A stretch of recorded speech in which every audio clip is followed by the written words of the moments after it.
Hi, it's Reasonable Reviewer, and I wanted to do a review today of the Ultra Hero card game. You can see from the front that it's got a cat on there. It looks like it's breathing something, and it's got wings, and there's kind of a thing in the background.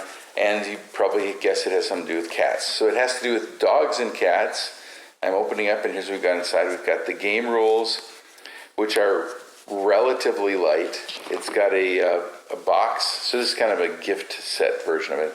It's got a box to hold the cards in, and then it's got the cards themselves. Essentially, all of the rules for the game, because I did do a read-through of the rules, all of the rules for the game are included on the cards themselves.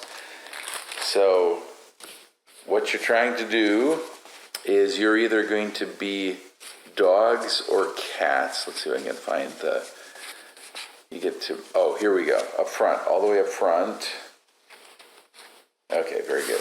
All right, so all the way up front, you're going to pick one of these cards out, and there's Tiger, Magdagal, Magor, Books, Draco, all these different kinds of things.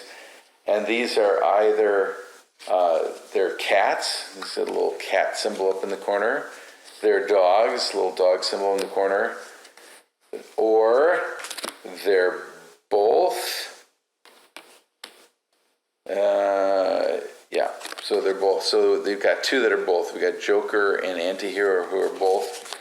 And then the rest of the cards, and it varies depending on how many people play, how many you take out, are going to be shuffled into this deck.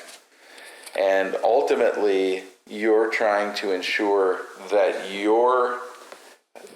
that four of whatever you are get played. I guess if you got both, you could either win if either the dogs or the cats win. But if you're a cat, then you want to make sure that four cats get played.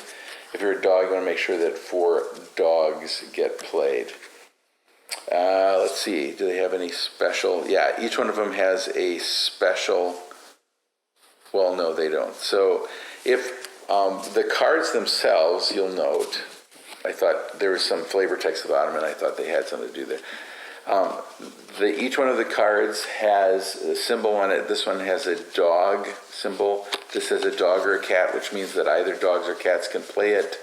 Some have just cat symbols on them. And that will tell you during your turn whether you're allowed to play these cards. And again, I'm just going to. So this card, for example, says, "Choose dogs or cats. The chosen race stays home and passes around." So this one, only a dog can play it.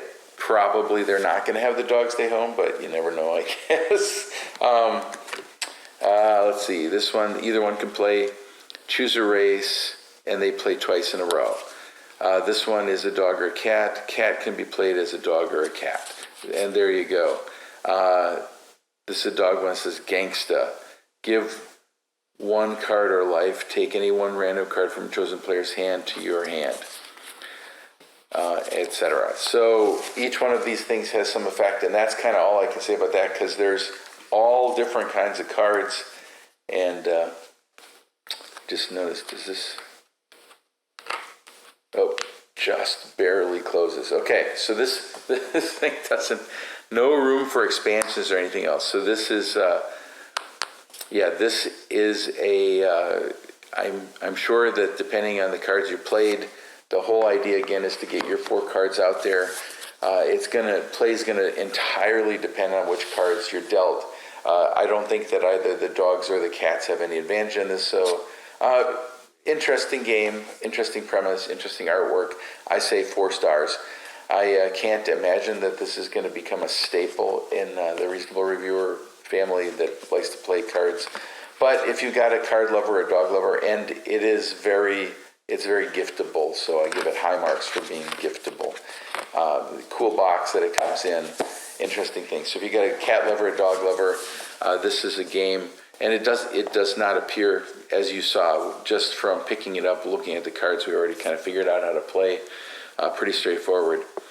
But yeah, it's not going to compare with a kind of a classic game. So 4 stars.